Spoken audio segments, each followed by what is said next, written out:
tal? Buenas tardes, amigos.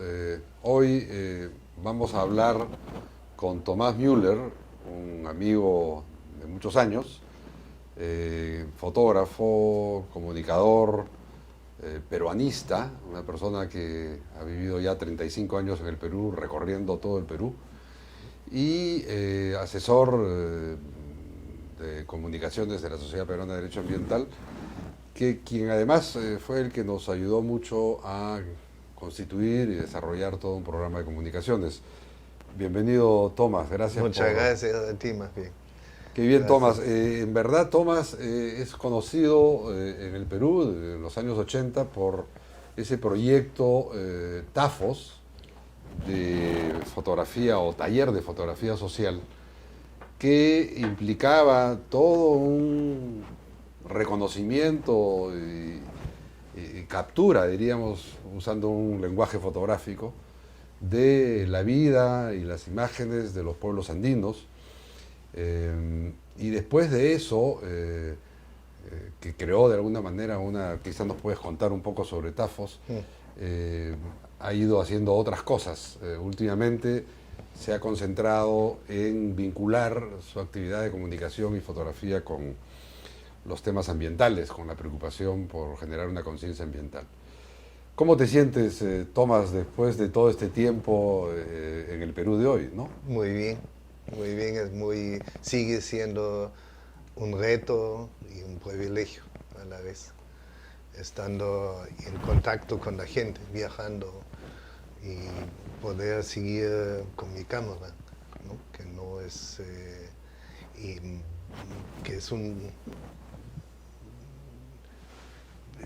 una forma de comunicarme con la gente, ¿no? Porque cuando llegué aquí hace muchos años, lo que encontré era mucho trabajo con imágenes en las comunidades, ¿no? Pues estuve mucho tiempo en la sierra.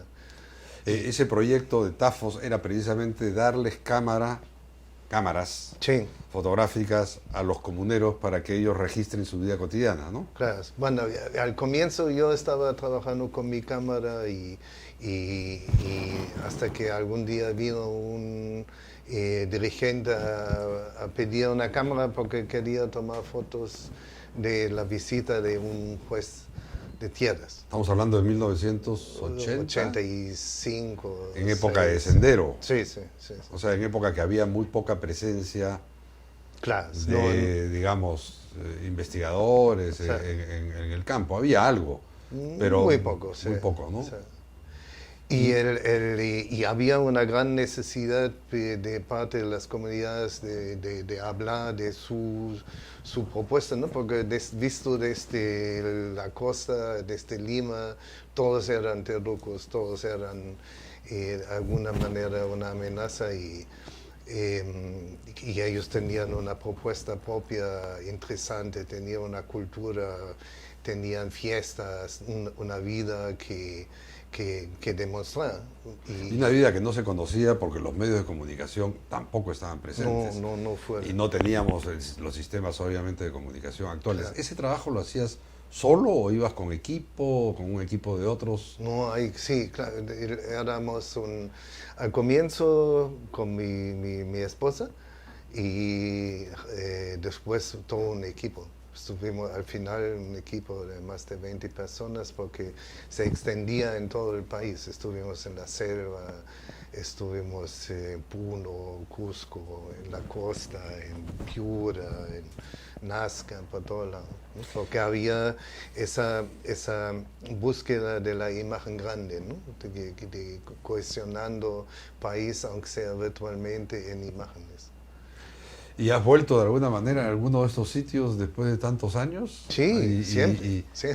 Y hay entonces una relación establecida y has podido ver el desarrollo de estas comunidades y pueblos. Sí, hay con Pachanta, una comunidad que es muy cercana, donde participo. ¿De dónde es eso? En las alturas de Cusco, en Quispicanches. En Quispicanches, ya. Y justo hace 2 años se terminó un proyecto que estuvimos promoviendo durante todos estos tiempos. Ellos o sea, en el 83 hicimos la planificación, pero hace 2 años recién terminan con toda una reestructuración de la comunidad y de la producción, etc., ¿no? En verdad, esta experiencia de vida y testimonios fotográficos, en imágenes y todo, quedó después consignada en un libro que se publicó en el año 2005 con la Universidad Católica, con la PUC, que se llama País de Luz, precisamente, que es un título que tiene que ver obviamente no solamente con la naturaleza, sino con la fotografía, ¿no? Sí. Que es muy interesante el título. Bueno, eso ya es un poco la historia. Hay mucha gente en la comunidad de fotógrafos y de artistas que te conocen, y en la comunidad de investigadores sociales también, ¿no? Porque era todo un proyecto de investigación social, ¿no? Y hay que felicitar a la PUC por no solamente acoger, sino cuidar y difundir activamente el archivo, ¿no? Ese es un trabajo extraordinario. Es un archivo con cientos de fotografías. Con como 200.000, más de 200. Ah, el archivo que tiene. El archivo, sí. Ellos lo mantienen ahora. Sí, lo mantienen y lo difunden. Eso es lo importante, porque un archivo cerrado, bueno, No tiene sentido, no claro. tiene sentido, ¿no? Entonces le dan acceso a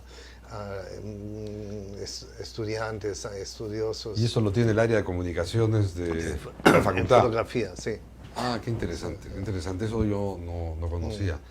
Bien, después de toda esta experiencia, como decía hace un momento, has estado ya vinculado a temas ambientales. Y Sí. tu último proyecto interesante se llama El Clima Cambia, Cambia tú también, que tiene que ver con la adaptación al cambio climático en comunidades locales de Perú, de Colombia, de Bolivia Ecuador. y de Ecuador, Sí. ¿no? Que se ha consignado en publicaciones de cada uno, de alguna manera tratando de rescatar qué están haciendo estas poblaciones con el fenómeno del cambio climático, cómo los afecta, qué reacciones tienen.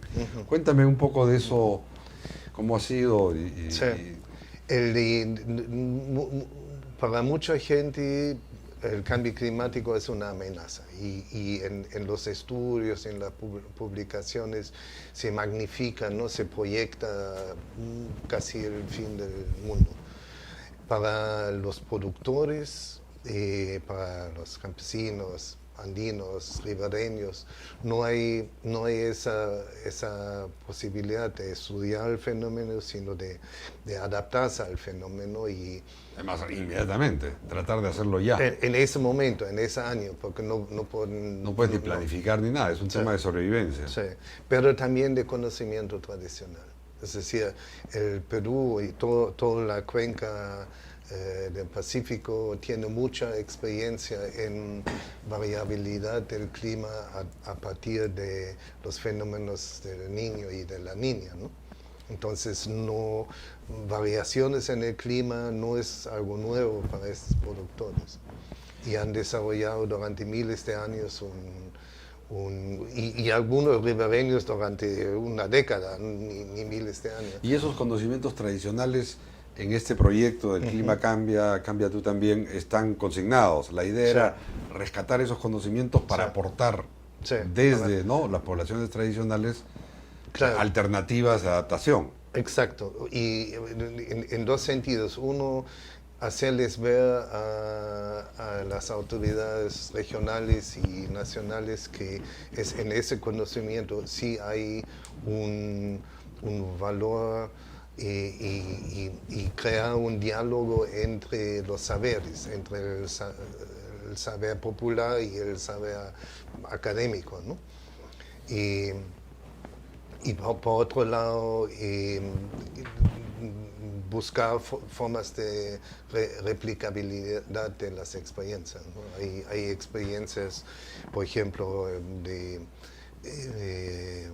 reforestación con quinoales en Huasta, en Ancash, que es algo que se puede replicar en toda la sierra. ¿Y en qué consistía esa experiencia? ¿Te acuerdas? El detalle, Sí, ¿no? claro. Es que simplemente en la medida en que se disminuyen o desaparecen los glaciares, hay que buscar otras formas de cosechar agua.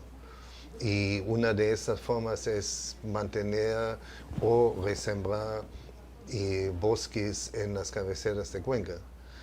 Otra forma es cuidar de los bofedales, que muchas veces son muy maltratados por bofedales, los páramos, todas las zonas húmedas en las alturas. Ahora, esas prácticas no son recientes, o estás hablando de los últimos 5 años que han venido haciendo esto. Sí, no son recientes, más bien son conocimientos muy antiguos, pero que se viene violando durante muchísimo tiempo, porque digamos los glaciares daban el agua gratis. Nadie tenía que esforzarse por tener agua, entonces quemaban los pastizales y drenaban los humedales, etc. Pero eso ha cambiado un poco con el cambio climático, en el sentido de que, oye, tienen una gran capacidad de organización, claro, de respuesta. Y de leer, entender su entorno y reaccionar frente a eso. Interesante, cosa que no pasa necesariamente cuando ya hablamos del Perú oficial, ¿no? Sí, no. Hay estudios, hay preocupaciones, pero todavía no hay un nivel de diálogo con aquellos productos. En el Perú comemos un 60% casi de los alimentos de estos pequeños productores. No es que la agroindustria sería la que alimenta el Perú, sino son las comunidades.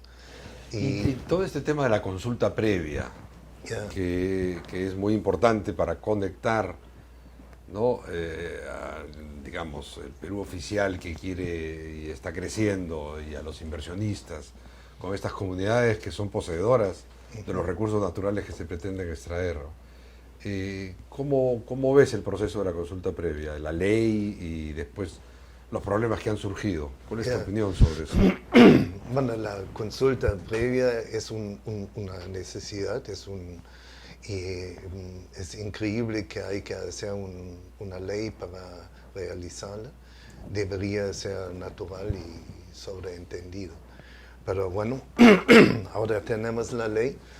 Tenemos todavía muy poca voluntad política de cumplirla.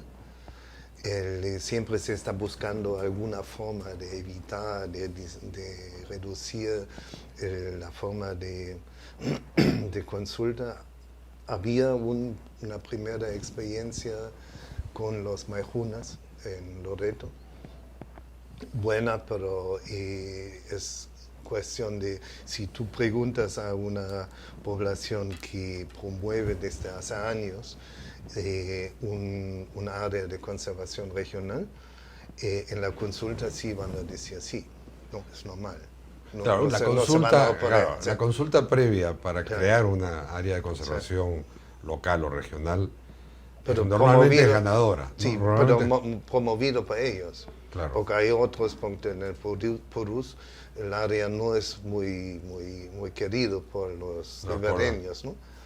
Pero esta es una iniciativa propia que nace de las bases, dices tú. Exacto, entonces consultar ahí es bueno, pero la respuesta también es previsible, ¿no? Claro.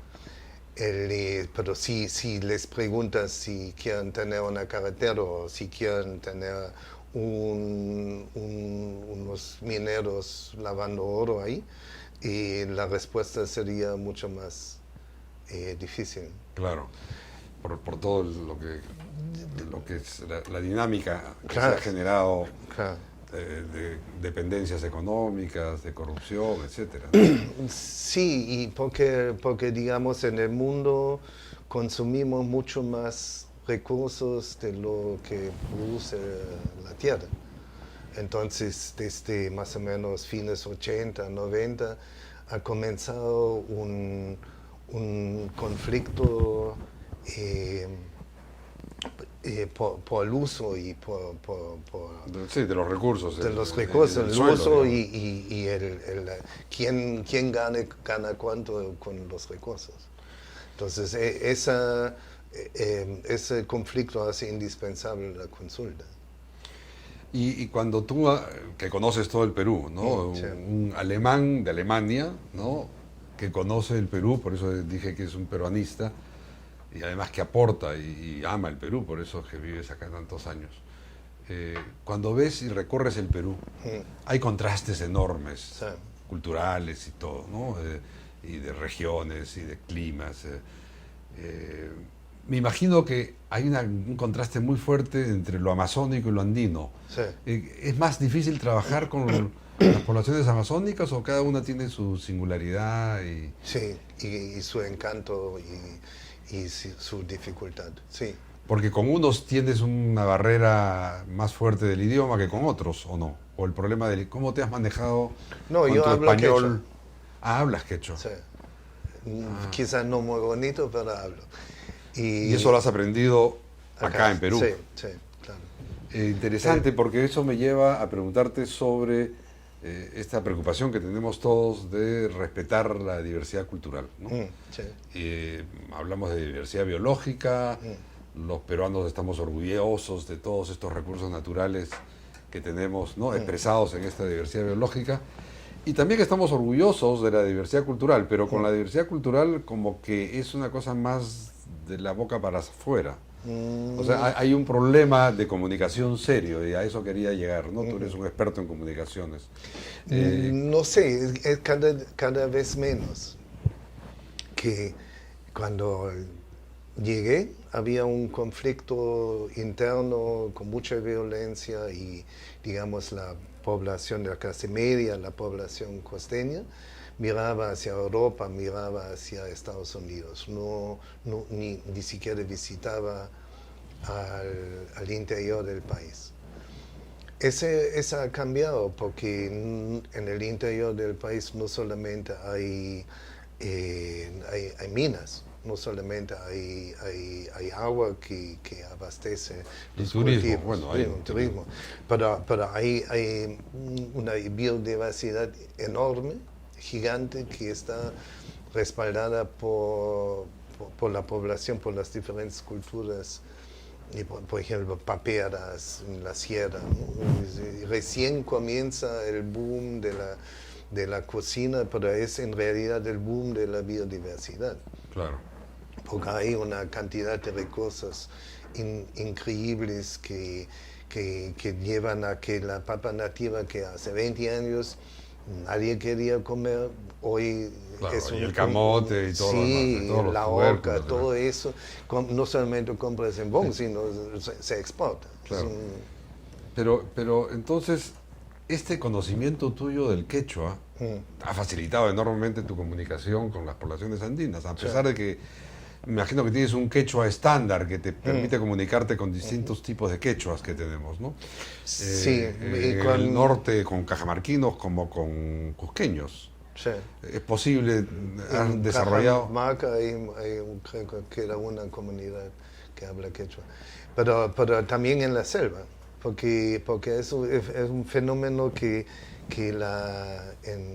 los jesuitas han propagado el quechua en la selva. Por eso tienes todos los nombres de los ríos, de los lugares son quechua, a pesar de que la población no es quechua hablante, ¿no? O sea, si los peruanos en general, como una educación pública, tuviésemos el quechua como segunda lengua nacional, el tema de la comunicación interna sería mucho menor, evidentemente. ¿Cuál es tu opinión sobre eso? Sí, Hubo un intento en la época de Velasco, sí, ¿no? Sí, de Velasco, de oficializar Toledo, y de creo que difundir también, y todo, sí, ¿no? sí, siempre. No creo, porque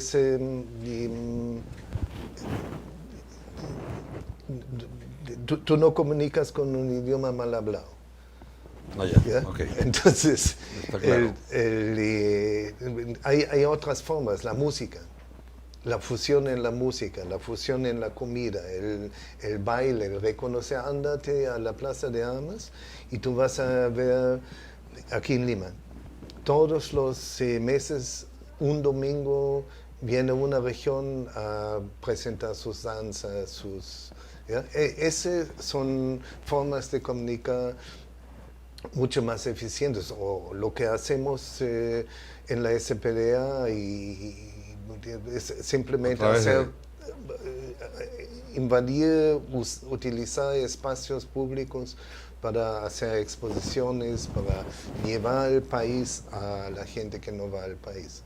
Estamos en estos días todos atentos al fenómeno de la minería ilegal, ¿no? Que ha revivido por las consecuencias que está generando y porque el proceso es complejo. Cuéntame cuál es tu opinión del fenómeno y de qué podemos hacer los peruanos con el tema de la minería ilegal. ¿Por qué crees que no funciona desde el Estado este proceso, ¿no?, de adecuación o de control, ¿no?, y de regulación?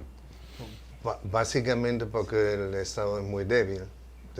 Y en realidad recién estamos construyendo instituciones que podrían quizás en algún momento realmente enfrentar el ilícito, ¿no? Porque no solamente es la minería, es el tráfico de Lima, es un ilícito total, el narcotráfico, la trata de blanca, hay un montón de campos que... La deforestación, todo eso. La pesca ilegal en el mar. Con dinamita, con todo.